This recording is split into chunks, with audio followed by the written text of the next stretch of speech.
I'd be lying if I said I trusted it right now. But again, I don't have the experience with it, don't have the time on task. I'm sure someone is wondering it, and I have in the past, but aliens, UFOs, what's your take? Yeah, hot topic there. Yeah, it is. I'm here with Will today. He's a fighter pilot.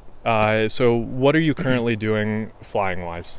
Yeah, so I am a instructor for naval jet student pilots for continuation on into the fleet. And prior to that, attack pilot flying the AV-8B Harrier. What type of training aircraft do you use? T-45 Charlie. T-40. Yeah, it's a Goshawk. All right. I'm not too well versed with aircraft, but it's going to be interesting to get your insight on Tesla today. Technically, this isn't your first time riding one, but I still think we'll get some good impressions either way. And also, I was really lucky to have the opportunity to see him fly in an air show. He did a flyover before the Blue Angels came on, which was a really cool experience. But let's go ahead and hop in the car and see what he thinks.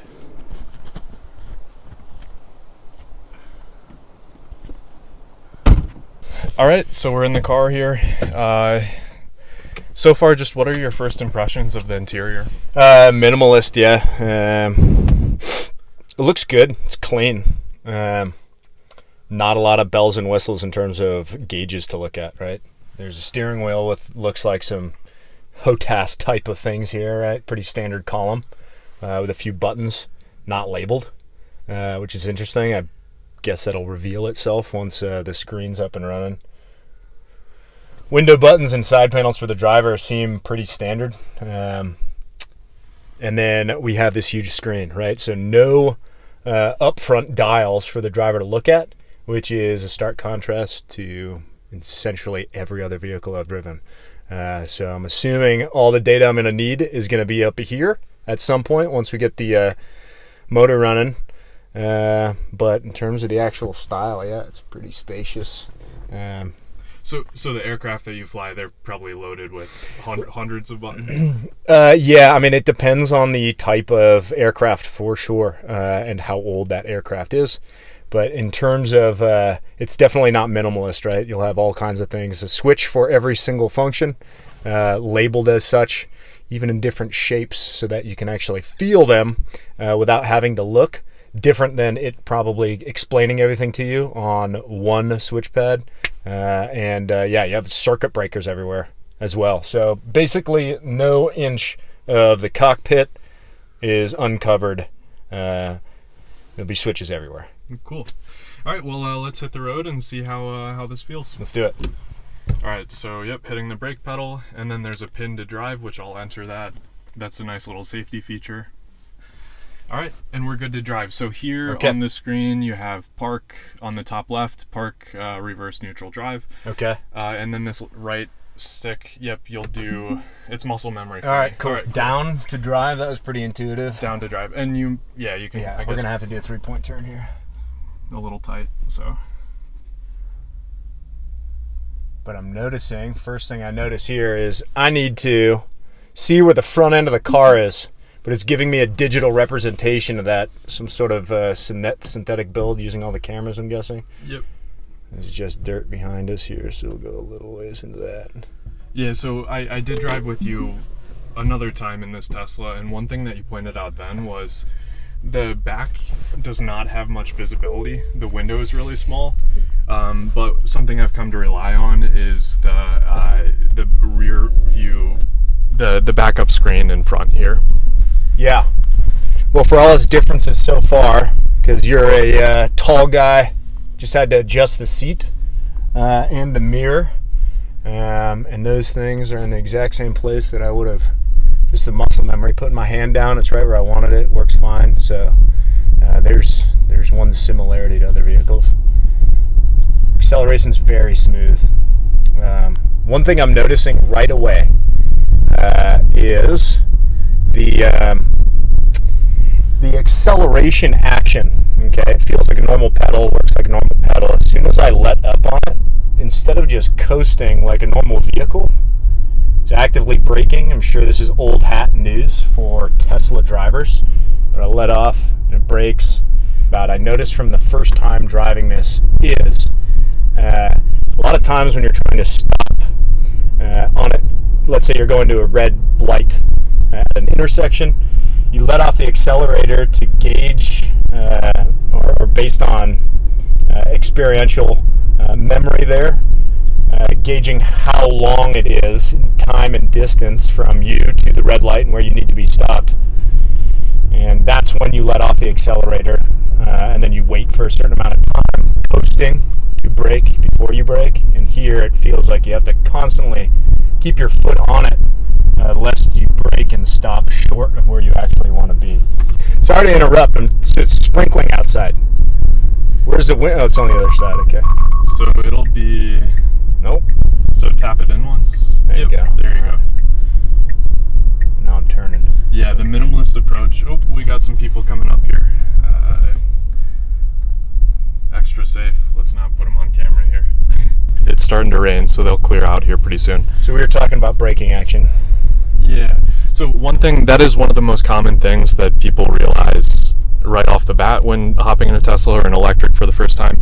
And you'll see on the screen here, it's kind of hard to see, but if you brake pretty quickly, you'll see green pops up on the far left side. And that shows that energy is being put back into the batteries. So you do get a very minimal visual indicator on that. Gotcha. Yeah, the brake lights go on when you let go of the accelerator, right? Because it is braking, but do people behind me know? I believe so. I haven't checked it myself, but I'd assume regulatory-wise, it's probably a requirement. So, that makes sense. Is this something you could see yourself driving in the future? Yeah, it definitely is. I think I've got concerns about the power grid and how many people are putting demands on it as we move towards electric vehicles, not to mention the material cost of actually building one, batteries, so on and so forth. However, it is the way of the future. So, yeah, I think once, all that to say is yes, once I think we get rid of the Honda we're driving right now. All right, so what else do you notice about this Tesla? What kind of stands out? Okay, so mentioned a second ago that it started drizzling out where we're driving here. We're talking windows up for audio. Windshield starts fogging up, right? So I want to defog it. And you helped me out, but I looked down, and while it's nice to have this glass cockpit kind of setup where it's all into this multifunctional display, that's cool, futuristic. But if I look down, quick reference, trying to figure out how to turn the defog off now because it's on. I don't know what to press. Yep. So you'd press the 65 there. Okay, so the temp. And then that's the different controls. And then you can turn off AC altogether, or you can adjust the settings in there. Sure, so that's great. I mean, I pressed the temperature in the entire environmental control system.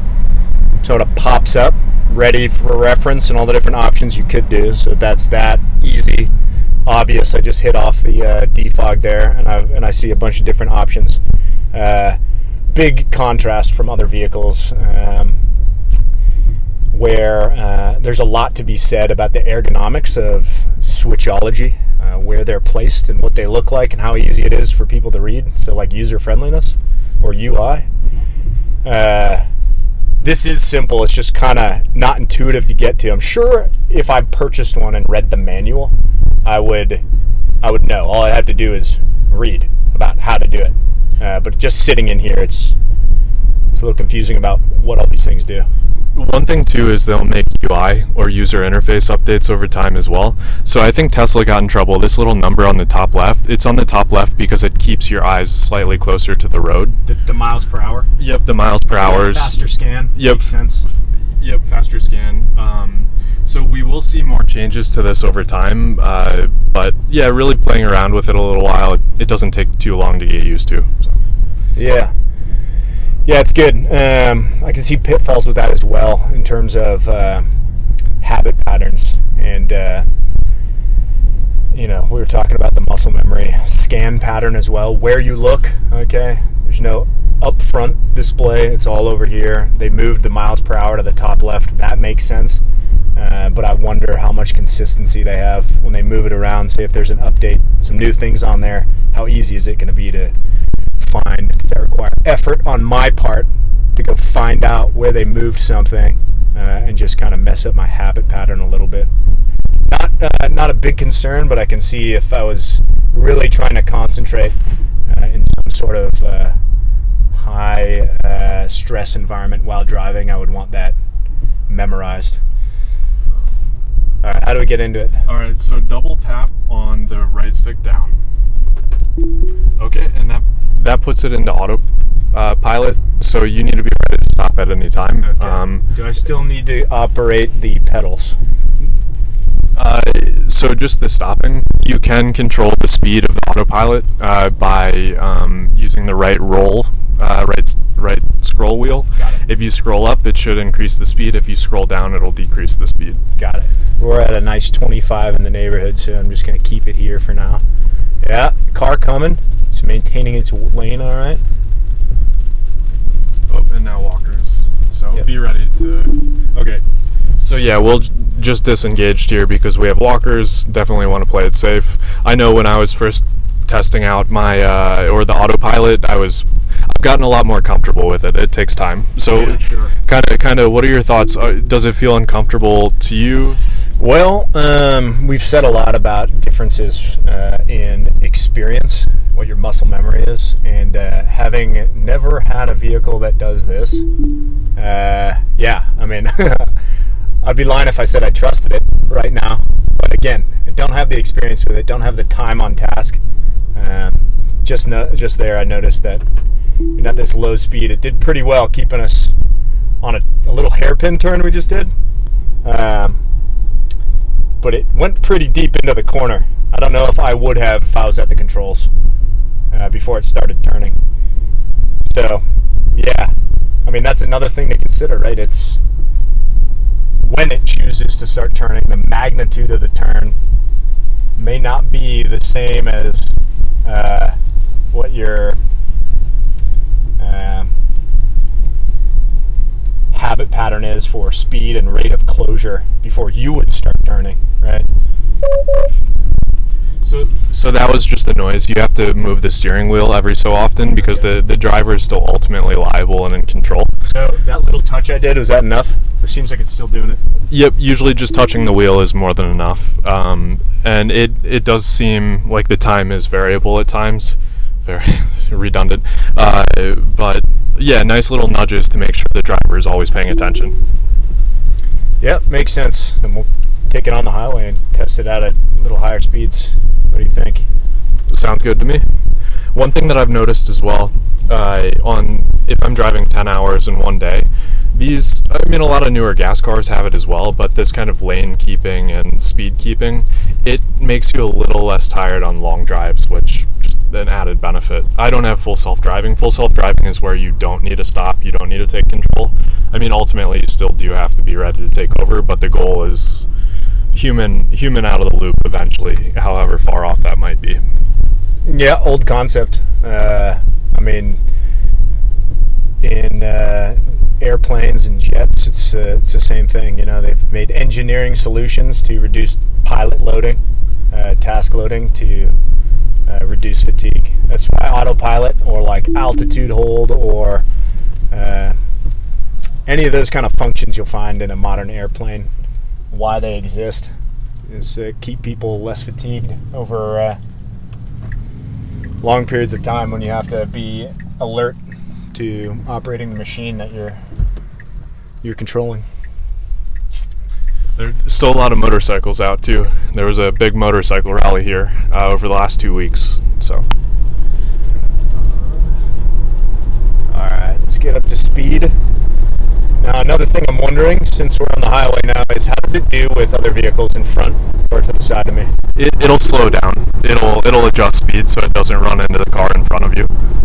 All right, this guy's braking ahead of me. Let's test it out.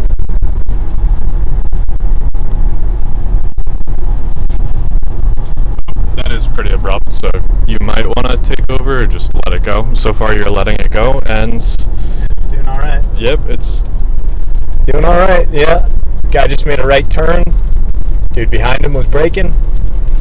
I was ready to take it, but it's doing fine. It's reduced its auto speed to 50. We were at 65.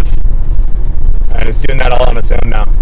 Yep, and this is standard with a lot of newer gas cars as well, but I guess I don't have a lot of hands-on experience with those other cars, so it's hard to compare it. Yeah. Are you feeling a little more comfortable with Autopilot? Yeah, I mean, been driving and it seems to be working. So, yeah, I would say yes. In a limited time we've been driving, it's already starting to grow on me. The car automatically comes to a stop and it's still in drive, but you can click the right stick in, and then that's going to put it in park. Okay.